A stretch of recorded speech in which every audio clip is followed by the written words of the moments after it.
Saya ingin sedikit menceritakan tentang perjalanan hidup saya. Pertama kali ke Jakarta itulah saya diterima di STAN. Kenapa saya bersekolah di Sekolah Tinggi Akuntansi Negara? Hampir semua anak SMA pada saat itu cita-citanya masuk STAN. Ya, saya bersyukur saya diterima dan saya sekolah di sana selama 3 tahun dan kemudian saya bekerja di Direktorat Jenderal Pajak. Yang membedakan seorang pengecut dan bukan seorang pengecut itu 2. Ketika peluru itu datang menghadang dia, peluru itu dia songsong atau dia lari menghindari peluru itu. Dan saya mengatakan, saya memilih peluru itu saya hadapi dengan dada saya bilang. Karena saya bukan seorang pengecut.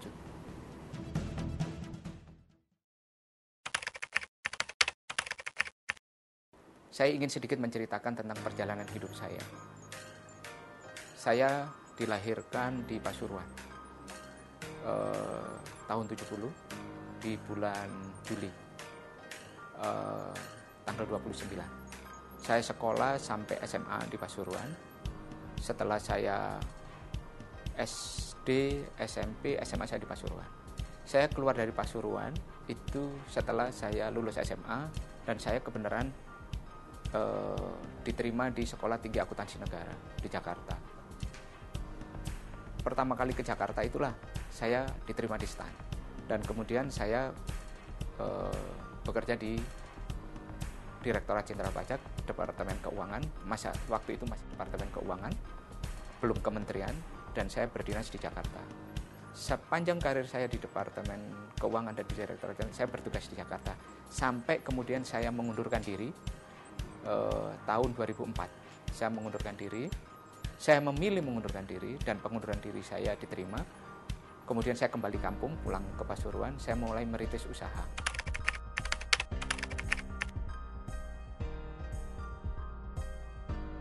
Sedikit sekali orang yang tahu alasan saya itu keluar.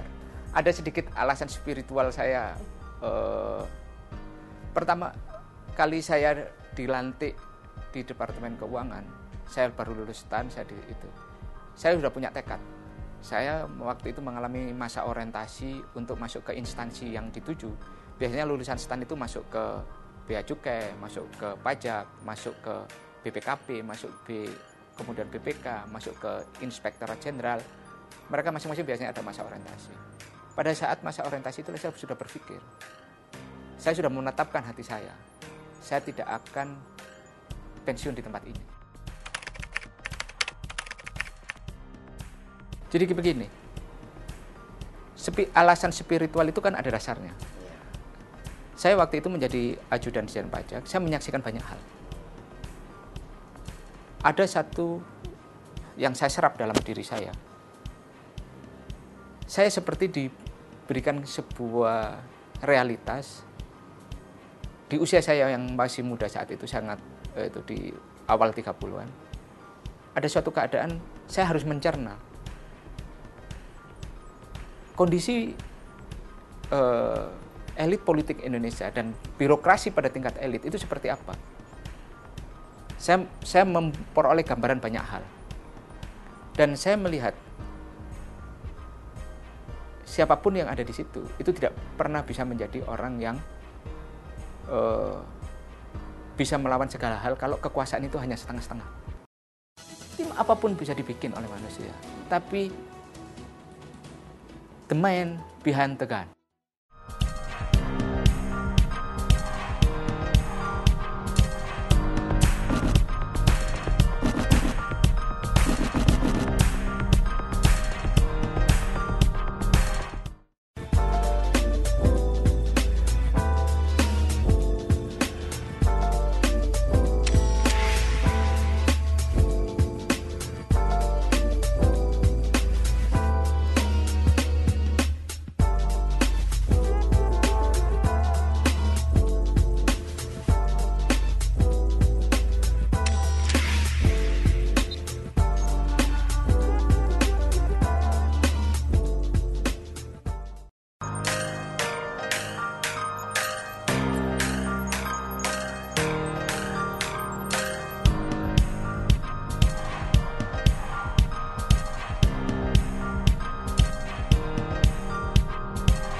Sistem apapun yang dibenahi itu tidak akan pernah bisa merubah kalau karakter pemimpinnya tidak. Itu. Dan saya menyaksikan itu sendiri. Sistem apapun bisa dibikin oleh manusia, tapi the man behind the gun. Itu. Pistol itu adalah cuma sebuah benda. Di tangan polisi dia akan menjadi alat untuk mengamankan, di tangan penjahat dia akan menjadi alat untuk merampok. Begitu juga dengan aturan, birokrasi dan sebagainya, itu semua cuma adalah sebuah institusi, sebuah instrumen. Manusia-manusia yang ada di dalamnya. Itu. Lah ini yang harus menjadi pekerjaan rumah semua siapapun elemen bangsa yang ingin membangun karakter bangsa ini. Musuh utama bangsa ini memang korupsi. Itu. Tapi sekarang jangan sampai musuh bersama korupsi itu kemudian hanya menjadi sebuah agenda, menjadi sebuah topik yang enak dibicarakan tapi tidak enak dilakukan. Ingat dulu Pak Harto juga sering, dulu zaman Pak Harto itu bicara tentang demokrasi. Bagaimana mungkin seorang yang otoritarian bicara tentang demokrasi? Karena apa? Pada saat itu Pak Harto berbicara tentang demokrasi. Karena apa? Demokrasi itu bagus untuk dibicarakan, tapi tidak untuk dipraktekkan. Sama seperti sekarang. Strategi pemberantasan korupsi pemerintah itu hanya menjadi sebuah topik yang menarik untuk dibicarakan, tapi tidak dipraktekkan. Karena apa? Praktek sehari-hari pemimpin-pemimpin kita semua, birokrat-birokrat kita itu berhimpitan seiring yang sangat korup. Background saya sering disalah persepsikan orang adalah keadaan dan kondisi saya yang menjadi orang pajak. Kemudian apalagi saya pernah menduduki suatu posisi itu. Saya persepsi apapun itu saya terima. Bagi saya orang yang tidak mengerti keadaan sesungguhnya, pertanyaan-pertanyaan seperti itu adalah wajar mereka punya. Tapi kan mereka tidak mengetahui detailnya seperti apa. Itu. Soal hutang dan sebagainya itu bisa dikonfirmasikan lah. Itu bisa dikonfirmasikan, jadi tidak terlalu sulit. Jadi bagi saya hak semua orang untuk mempunyai persepsi apapun. Itu hak semua orang, dan saya sepanjang orang itu tidak tahu ya orang akan berpersepsi. Kenapa saya masuk politik? Saya merasakan, saya ngurusin, saya memperluas pabrik itu setengah mati. Sudah dimintain duit, dimintain macam-macam, nggak keluar izinnya. Ngerubah RT RW minta uang DPRD-nya. Izin itunya, perizinan satu pintu, tapi banyak perizinan satu atap, tapi pintunya banyak. Itu kan, lah ini yang membuat saya berpikir, oke, apa sih masalahnya ini? Ternyata politik. Masalahnya politik. Itu. Kemudian kalau kita masuk ke lingkungan politik, kalau kita bukan politisi nggak diterima. Akhirnya saya memutuskan, apa ya masalahnya? Akhirnya dan itu yang membuat saya apa? Saya harus masuk dalam suatu lingkungan partai politik di mana idealisme itu menjadi basis.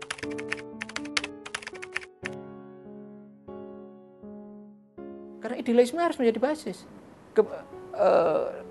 Itu yang utama bagi saya. Saya harus masuk kepada satu partai politik di mana partai itu berani menyuarakan kebenaran. Itu.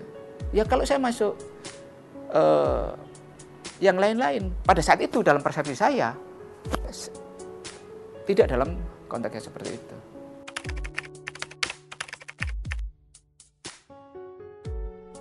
Di STAN itu saya basis saya dari Pasuruan, saya basis saya NU. Saya belajar ngaji di pesantren-pesantren NU. Ya kan, saya bisa ngaji dan sebagainya, bisa baca Al-Quran dan sebagainya, pengetahuan agama saya dari situ. Saya dulu malah orang tua saya itu sejak kelas berapa SD saya sudah tidak boleh tidur di rumah, harus tidur di langgar, harus tidur di itu.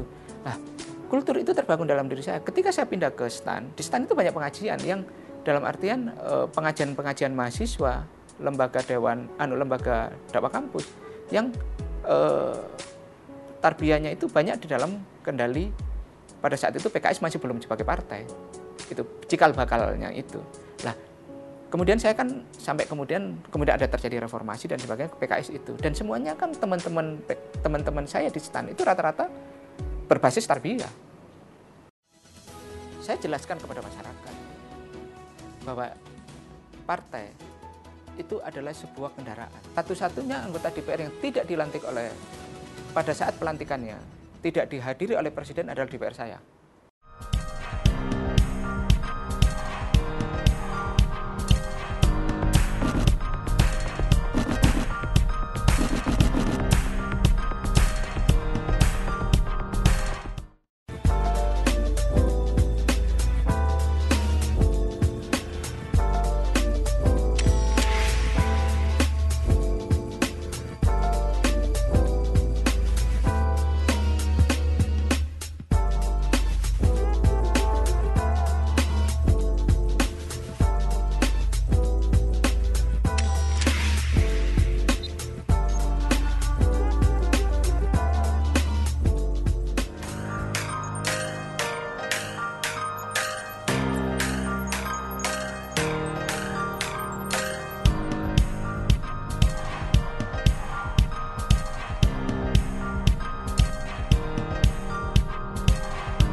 Begini, saya jelaskan kepada masyarakat bahwa partai itu adalah sebuah kendaraan. Saya malah mengatakan kepada masyarakat di dapil saya, PKS ini adalah partai yang sangat terbuka untuk kita mewarnai. Kita isi orang-orang NU di PKS, PKS di Jawa Timur, PKS di dapil 2 Jawa Timur, itu PKS jadi NU. Kalau PKS itu kita isi dengan orang ini, isinya orang NU. Dan kebetulan PKS di daerah Pasuruan, Kabupaten, Kota, Pasuruan, dan Probolinggo, itu isinya orang-orang NU. Anggota DPRD, dulu belum ada, Dapil 2 Jawa Timur itu Kabupaten, Kota, Pasuruan, Probolinggo. Suara PKS untuk suara DPRD provinsi itu selisihnya cuma 2.000 dengan kursi yang memperoleh kursi. Tidak dapat. Tapi saya meragukan karena ada beberapa kecurangan yang kalau kita gugat kita memang waktu itu menang. Saya dari suara yang cuma di bawah 10.000. Paling 2004 itu DPR pusat cuma 4.000. Di suara saya itu puluhan ribu dan dapat kursi DPR. Kursi PKS di situ itu kursi ke-6 dari 7 kursi. Kursi ke-6 ya, bukan kursi terakhir PKS. Dan suara saya itu adalah suara pribadi, itu suara terbanyak nomor 5. Di antara nama-nama besar yang ada di sana. Ada Ajimai Said, Li Wahid, gitu kan.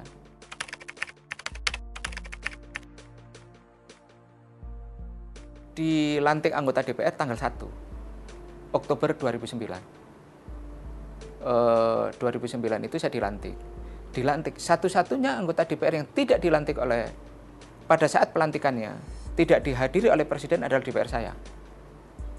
Karena pada saat itu Presiden SBY memilih berpidato di John Kennedy Government School daripada menghadiri pelantikan anggota DPR. Itu. Yang hadir pada saat itu adalah Pak JK.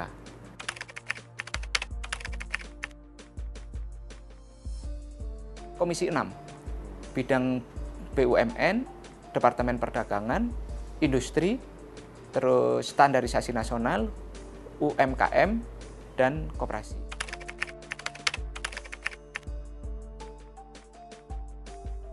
Begini, ketika saya bersinggungan dengan Senturi itu karena saya dapat tugas dari partai.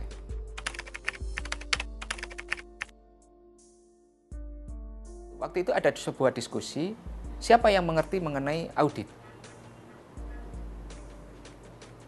Bahasa waktu itu siapa yang mengerti audit dan mengenai keuangan. Itu. Terus saya mengatakan beberapa dalam sebanyak diskusi di internal partai saya mengerti banyak. Ketika orang membahas Senturi dan sebagainya, saya bisa menjelaskan dengan bahasa yang sederhana diterima oleh banyak orang. Saya cuma simple, as it. Terus kemudian dari situ kemudian orang-orang mengatakan ya Pak Misbakun yang mengerti.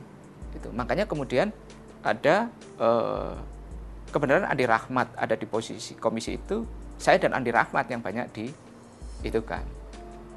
banyak dikutip oleh media dan banyak mendapatkan penugasan untuk diskusi di banyak tempat.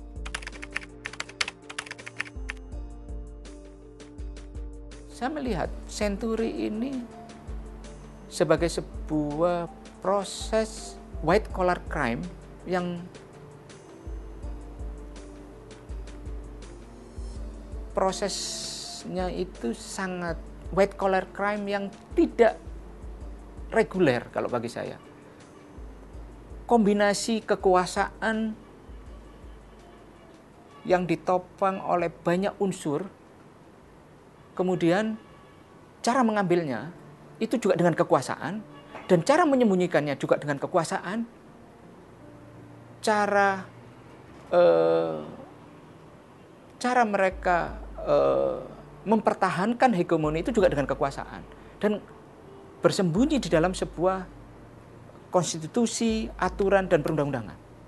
Kebenaran mereka, rezim itu berkuasa, sehingga mereka mempunyai alat untuk melegitimasi segala bentuk crime. Saya mengatakan itu white collar, the perfect white collar crime. Sampai saya tadi itu ada kesulitan mengkategorisasikan. Saya mempunyai basis audit yang cukup bagus. Karena saya sekolah di sana dan saya banyak membaca mengenai audit dan sebagainya. Saya mengatakan luar biasa. Dalam pikiran lateral yang biasa-biasa saja akan sulit menerjemahkan. Makanya untuk sebuah kejahatan yang sangat besar sekali yang ditopang oleh sebuah struktur birokrasi, ditopang oleh aturan birokrasi, konstitusi, undang-undang, dan aturannya, itu butuh prolog, butuh episode prolog, butuh episode kejadian, dan butuh epilog yang juga bukan sebuah hal yang main-main. Karena melibatkan sebuah rezim. Harus ada rapat yang melibatkan publik, figur-figur terkenal, figur-figur penting, dan jabatan penting di Republik ini, seakan-akan tidak terjadi sesuatu, dan it is as usual, business as usual, tapi sebenarnya tidak as usual. Ada sebuah prakondisi dan sebagainya, itu. Dan saya menyadari sepenuhnya ketika saya membongkar ini, dan saya diingatkan oleh banyak orang, ini bukan sesuatu yang mudah. Akan membentur tembok, iya. Saya pertama kali ketemu teman-teman seperti Marwarar Sirait, Bambang Susatyo, Akbar Faisal, Bu Lili Wahid, dan sebagainya, Chandra Tirtawijaya. Kita siap kok dengan risikonya. Siap kita dengan risikonya. Bahkan saya dalam satu diskusi dengan Marwarar Sirait dan Andi Rahmat, saya mengatakan, saya bilang, yang membedakan seorang pengecut dan bukan seorang pengecut, itu dua. Ketika peluru itu datang menghadang dia, peluru itu dia songsong atau dia lari menghindari peluru itu. Dan saya mengatakan, saya memilih peluru itu saya hadapi dengan dada saya. Karena saya bukan seorang pengecut.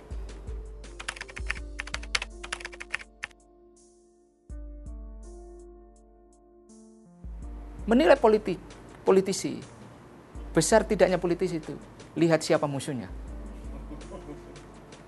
Seberapa penting Anda sebagai politisi, itu lihat seberapa besar masalah yang ditimpakan kepada Anda sebagai bentuk perlawanan atas perjuangan Anda.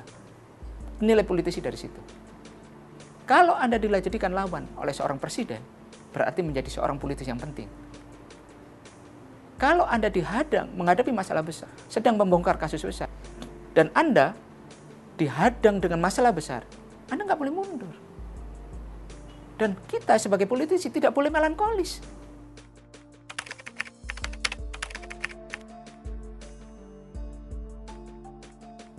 Saya sangat yakin, kalau hukum ditegakkan di Indonesia, kunci utamanya adalah di SBY dalam kasus Senturi. Yang luar biasa saya itu. Selama saya di penjara, saya merasa episode kehidupan saya terbaik itu ada di penjara.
Kemenangan saya ini saya anggap sebagai sebuah kemenangan doa orang-orang yang terzalimi.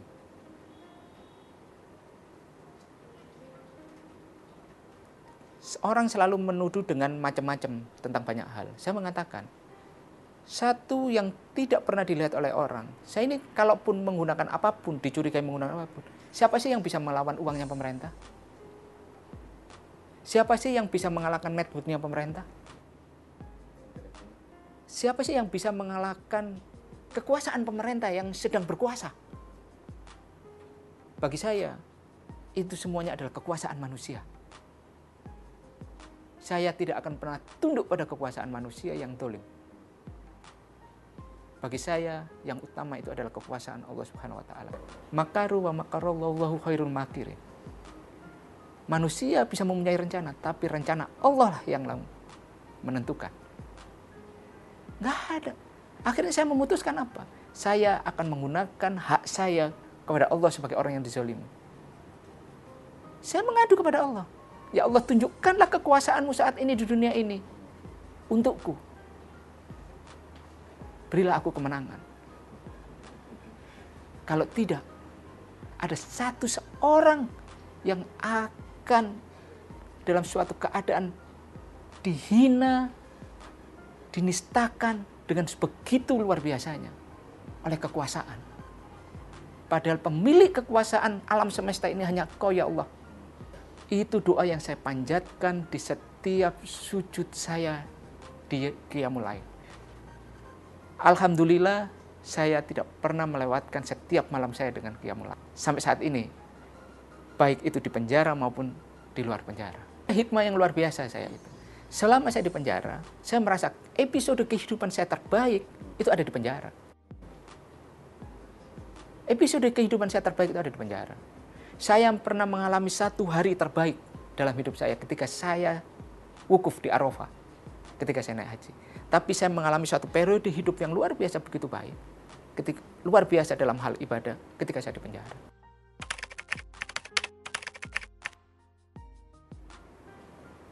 Insya Allah itu datang. Saya akan menjadi pemimpin yang mempunyai karakter kuat. Mengambil keputusan yang tepat, mengambil resiko yang berat. Tidak populer itu adalah risiko pemimpin, tapi manfaatnya harus dilihat. Pemimpin yang sejati itu adalah bukan pemimpin yang tidak punya kesalahan. Kesalahan itu adalah haknya manusia. Kodratnya manusia itu adalah tempatnya salah. Tapi kesalahan seorang pemimpin itu harus dilihat sebab dan musababnya. Tapi pemimpin yang lemah itu juga harus menjadi pelajaran bagi kita semua. Orang yang baik saja itu tidak cukup untuk jadi pemimpin. Islam mengajarkan kepada kita, agama kita mengajarkan, carilah pemimpin yang kuat karakternya. Karena orang baik saja, kebaikan itu hanya untuk dirinya. Tapi kebaikan itu kalau tidak memberi manfaat kepada orang yang dipimpin, itu akan menjadi musibah bagi orang yang dipimpin. Seorang yang dengan karakter kuat, karakter kepemimpinannya akan membawa manfaat bagi banyak orang. Dari orang yang dipimpin. Lah itu. Lah, bangsa ini ke depan harus dijaga menjadi sebuah bangsa besar yang mengedepankan sumber daya manusianya untuk membangun bangsanya. Rahmat manusia itu yang terbesar itu ada di dalam pikirannya. Kemudian dikendalikan oleh emosi dan keimanan dia. Itu ada di hati. Itu harus menjadi kodrat yang utama. Ada kekayaan alam, ada sumber daya alam. Itu semuanya hanya faktor penopang kehidupan manusia. Intisari dari kehidupan di dunia itu adalah manusianya. Manusia yang bertakwa. Manusia yang mempunyai karakter. Manusia yang membangun jembatan pengertian dengan manusia yang lain. Kodrat manusia itu adalah berbeda. Dan manusia memang dikodratkan, diciptakan dalam fitrah yang berbeda-beda. Baik dari sisi etnik, sisi kepercayaan, dan latar belakang kultural budayanya. Pemimpin itu kalau masih memilih hidup dan dia mati itu adalah bukan haknya manusia. Kenapa kita takut dengan mati? Risiko itu harus diambil. Itu. Pemimpin itu harus siap menjadi martir bagi orang yang dipimpin. Cita-cita setiap politisi itu adalah menjadi pemimpin tertinggi negaranya. Adalah omong kosong seorang politisi tidak ingin menjadi presiden. Tetapi ketika kita bercita-cita menjadi presiden, kita juga harus menjadi orang yang masuk akal. Tidak boleh kita bercita-cita hanya sekedar sebuah cita-cita. Terus kemudian kita tidak mengusahakan. Itu. Kalau ada yang memposisikan saya dalam seperti itu, ya saya berterima kasih. Tapi dengan cara apa? Dan kita harus menjadi orang yang masuk akal pada saat itu. Apa kita masuk akal untuk menjadi posisi itu? Gitu. Cita-cita dan semua orang itu bagi saya menjadi presiden itu cita-cita semua orang dan cita-cita semua politisi dan menjadi hak semua orang Republik Indonesia untuk menjadi presiden. Karena konstitusinya memungkinkan untuk itu. Menjadi seorang presiden itu harus mempunyai sebuah gagasan dan ide-ide besar bagaimana bangsa ini harus dibawa. Dalam periode dia memimpin. Dalam waktu periode dia memimpin 5 tahun pertama, 5 tahun kedua. Dia harus mempunyai program-program yang konkret. Bagaimana dia bisa menjaga kedekatan hati dia dengan rakyatnya. Seberapa besar dia bisa merangkul rakyatnya. Seberapa dekat aspirasi rakyat ini bisa dia dengar. Pemimpin itu tidak boleh hidup di Menara Gading. Tidak boleh dia diasingkan oleh istananya. Presiden secara fisik bisa hadir di istana. Tetapi dia harus hadir di setiap hati rakyatnya.